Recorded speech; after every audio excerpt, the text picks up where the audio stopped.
Well, game four is in the books. Congratulations to the Oklahoma City Thunder. Great game for the neutral once again. Um, also, once again, if you thought I was going to run out of Colts gear, if you think I'm not an Indy till I'm dead, I don't care. Great game from the Oklahoma City Thunder. Got my hood on because I'm lamenting the loss. If the Pacers would have won this game today, go up 3-1, going back to OKC, I would have felt okay. But I don't.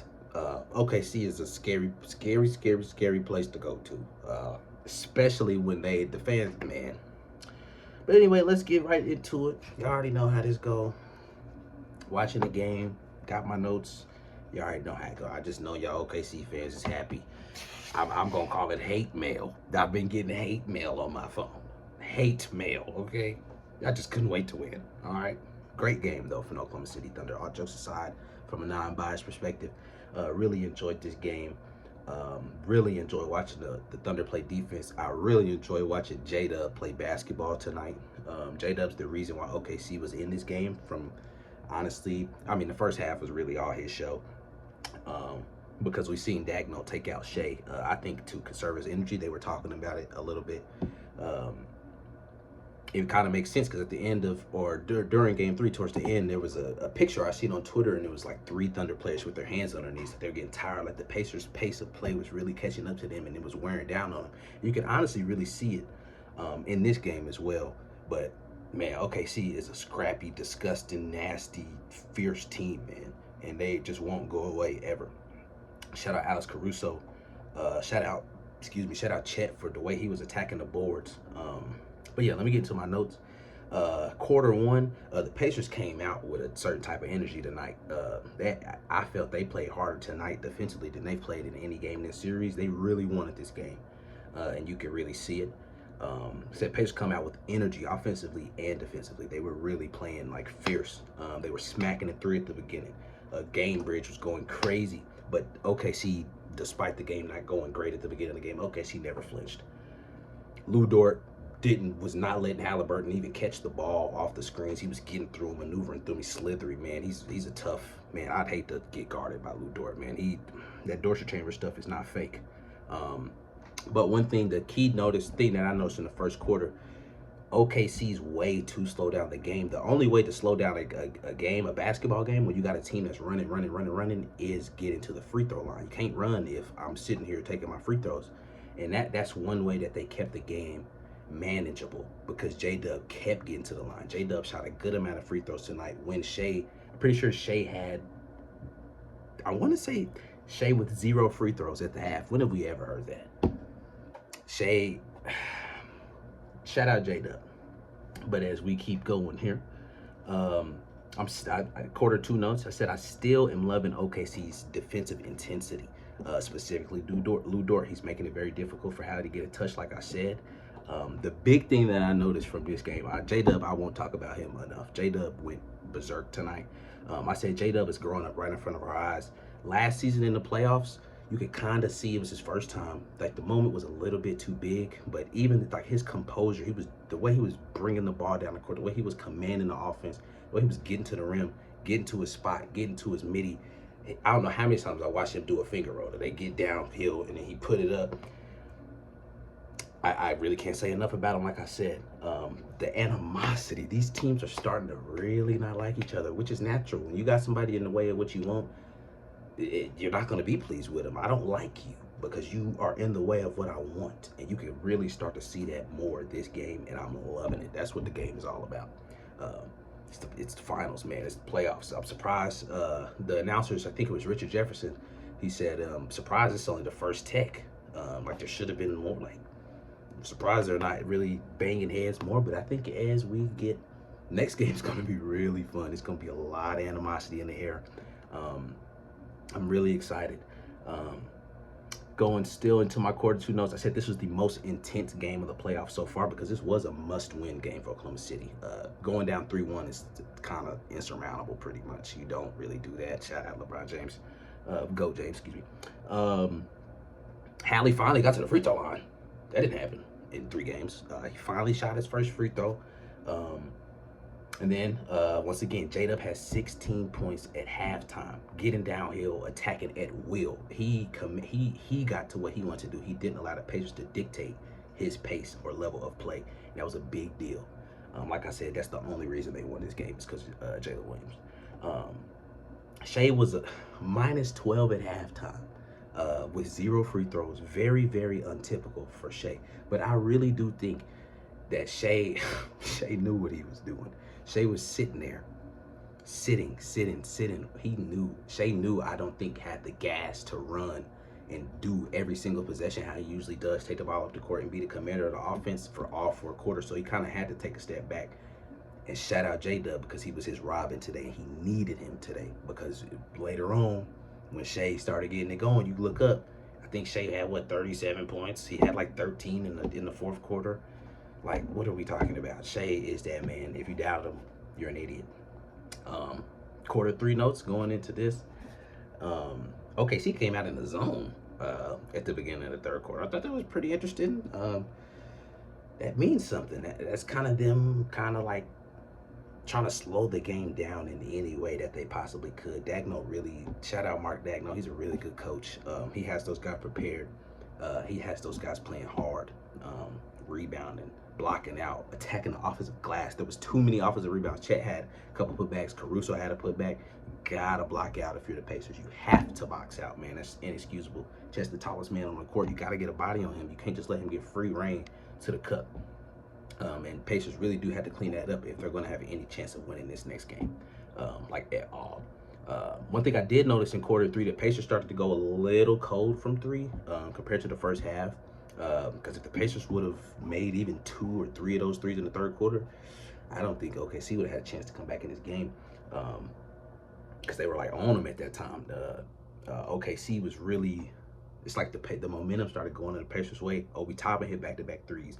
Nembhard hit a nasty bucket. Nembhard is good. I seen a tweet. Nembhard is good for 1 stank-face bucket a game, and he had his 1 stank-face bucket this game. And I have here quarter 3, Daigneault was strategic with SGA's minutes. OKC couldn't hit a 3 at the beginning of the 3rd quarter. They were really struggling. But I have this note, like I said, didn't think SGA's stamina would be an issue, but here we are. I think he's saving it for the 4th. I said that in the 3rd quarter, and I see that. You can kind of see he was willing to take a back seat to J-Dub for longer than he typically is because he knew that he couldn't go full pace every single play. So he had to save it for those critical moments, and look what happened when they needed him. There he was. He got to, man, he hit a step back. He had a little, Shea got the best push off of the game. I ain't gonna lie. He hit him with one little midi, had a right side. You know how hard it is? It's harder to go. The left side midi for a right-handed player makes sense because you just do it and you right in your shot. But when you go right, you have to reset and then get into your shot. And man, Shea can just do both. It don't matter if you go left or right. The shot is the same. Shea is truly amazing. Alex Caruso has 17 points in 19 minutes at one point in the 3rd quarter. Alex Caruso is a great player, man. Alex Caruso, his impact on this game can't be understated enough. Free throw shooting from both teams was good until the 4th quarter. Bennedict Mathurin, I'm going to get to that. Excellent free throw shooting. The defensive intensity from Indiana in the 3rd quarter was really good. The pace, the game started to turn, started not to look very pretty because they were forcing turnovers. When J-Dub got that 8-second violation, it wasn't looking too hot for them boys in the city, man. It wasn't looking too good, but they bounced back. J-Dub ended the quarter really good. That's my last note. In the 3rd quarter, J-Dub was killing. J-Dub killed the Pacers tonight. Rick Carlisle I'm very curious. He has his work cut out for him. They're going to go back, watch film. I'm curious to see like the adjustments he makes going into this next game. Because you cannot allow J-Dub to continue to get downhill at the pace that or the frequency that he did, at will. Like whatever he wanted to do it, he was doing it. And that's a problem. J-Dub, it was an all-star in his own right. So you kind of have to scheme for that too. Quarter 4 notes going into it. Alex Caruso, great player, phenomenal. Making shots, rebounding, playing defense, attacking the glass. He's really good. 4th quarter, another note I have here, I thought Chet needed to be At times, like Chet, I wanted him to see him shoot the ball more. Like don't get discouraged from shooting a three. Um, I just would like to see him be a bit more aggressive at putting the ball on the floor and going to get one. You know what I'm saying? Instead of just attacking the glass or just getting layups or put back layups or something like that. I want to see him go, not create his own bucket per se, but be aggressive. Like make the defense adjust to you, not adjust to the defense. And I didn't think he did a great job of that tonight. He played a great game though. Chet played a great game. A lot of people were talking about the referees. You know, anytime Scott Foster's name is brought up, yeah, it's just Scott Foster could ref the best game ever, and they'd still find a way to hate. I don't know. The referees did not do a bad job tonight. The Pacers fans were really upset talking about Scott Foster or Wooty Flam did a bad job. Whatever. You're an idiot. Sorry. No. Officiating was not the reason the Pacers lost, and if you think so, you need to reevaluate some things. Stop making excuses. Things I did notice in the fourth quarter, some more things. Andrew Nembhard is really a great player. His impact defensively, Andrew Nembhard was like the commander of the Pacers offense for like 4 or 5 minutes in the fourth quarter, bringing it up, getting into sets for the team. Like they were looking to him to kind of command the offense in a sense for a little bit, and it was working. It really was. Hallie was attacking the paint, man. Hallie was, see when he had he had the little up and under that was cold, but then he made a tough, like he kissed the glass with one, got it over Chet. It was really good. Hallie really played. He attacked the paint more than we typically see him do, and I think that's a good recipe for success. And they can duplicate that. He can do that again. That'll be really good going to the next game because they're gonna need as much as they can get going to OKC. Seriously, I don't think Shea finished the game with an assist, which was interesting. I like it though. That boy Shea was out there to put the ball in the basket when the team needed him the most. And when the team needed him the most in the fourth quarter, Shea showed up. Shea had 35 points. And in the second quarter, if you would have told somebody that Shea would have had 35, I mean, obviously it wouldn't be surprised because it's Shea. But watching the game, it didn't look like Shea was gonna be able to pull that out. But I'm telling you, Shea had 35 points, shot 50% from the field, and he didn't miss a free throw. J-Dub had 27 points, shot 8 for 18, but I'm not mad at that because he was the force that kept him going, so he had to kind of shoot a couple more of those shots. Chet had 14 and 15. It was a plus 14, had the highest plus minus. It tied with Caruso. Actually, Caruso had a 20 ball. 1 for 2 from 3, 7 for 9 from the field. He really played a good game. Kenrich Williams always comes in and gives OKC good minutes. He's really aggressive in terms of like attacking the glass and defending. Kenrich Williams is a good player for them. Hartenstein really didn't do much this game. Kind of got played off the floor a little bit. Like the OKC kind of really didn't need him, kind of in a sense. But I mean, it worked out in the end. He's not a bad player or anything, but but going into Indy, Pascal Siakam had a 20 ball, 28 and 5. Pascal gonna do what Pascal does. Miles Turner had 12 points, 3 for 10, 0 for 6 from 3.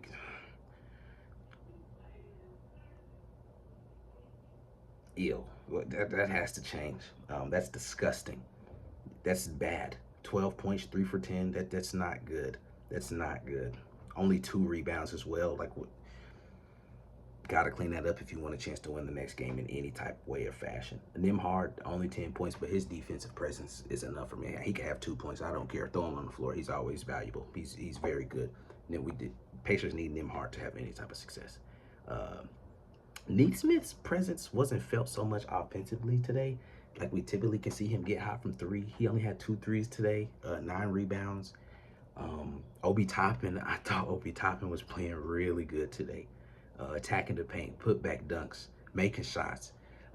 Obi gonna earn himself some money when his contract is up. Obi gonna get paid by somebody. If it ain't us, somebody's gonna pay Obi Toppin.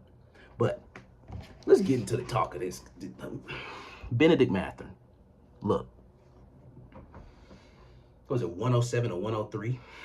23.8 seconds left, if I'm not mistaken. You go up to the line at home. By the way, I would get if the game was OKC. I get it. You're at home.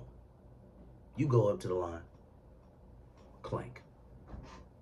Okay, not the end of the world. We still make one. It's a 3-point game. You go back. Clank. Then Benedict Mathurin gets fouled again. The play where Jalen Williams like fell really bad. I was kind of a bit concerned. He popped back up. J-Dubs, man, hit that guy's when he's tough, resilient, fierce competitor. I would love that guy on any team that I support. You need him. He's a great player. But then Benedict Mathurin missed another free throw at home. You can't do. Sorry, unbiased commentary. Not too angry. Sorry. But I'm just going to some keys that I think the Pacers, like, going into Game 5, OKC just needs to rest. Shai needs to get the most rest he's ever had in his life. He needs to go do the oxygen mask. Just get him some oxygen, because honestly, OKC don't need to change the game plan at all, if I'm being completely honest. I don't know if J-Dub is going to go crazy again like that. Not saying he's just going to disappear, but J-Dub was sensational tonight. They're going to need him to do that again. Either that or somebody else going to have to do it. Chet. Somebody going to have to do it. And I don't think Chet is that aggressive offensive player to just go out there and drop those points like that. So, keys in terms of OKC, just do what you keep doing. Caruso, keep being nasty. Lu Dort, keep playing defense. J-Dub, just go play. Shai, and then you look up, Shai's walking 30 balls. So that is what that is. They have that's what I do like about the Thunder, is they have a very repeatable key to, like, path to victory. It's not fluky. None of their wins are fluky. It's firm. It's aggressive, and they're very firm in their game plan, and they don't deviate. They never get too high. They never get too low, and they don't let the runs bring them down. And even when OKC gets up on their runs, they're not too high on their runs, because they know that for them to be this young, Dagnall's doing something to their brains to have them at this capacity to play the way that they're playing, to play so smart, to play so physical, and know when to not be physical, and to know when to be smart with that. You don't see this from young teams. You never see this from stuff like this. So shout out Mark Daigneault, seriously. He's really has these guys playing a really good brand of basketball that is very repeatable, and that they can continue to do for years to come, truly, if this team stays together, because you already know the NBA is crazy. But about the Pacers, their way to victory in Game 5, Miles Turner, you're going to have to drop your balls, man. Where are you? Miles Turner, we need you. Miles Turner, the Pacers need you to have success. Hallie is going to do what Hallie does. He's going to, offensively, you know Hallie's not a 25, 30 night a scorer guy. Pascal had his 20. Hallie's going to get his teammates involved. Tyrese Halliburton had 18 and 7. I would like 5 turnovers. Hallie was 1 for 7 from 3. He got the shots up.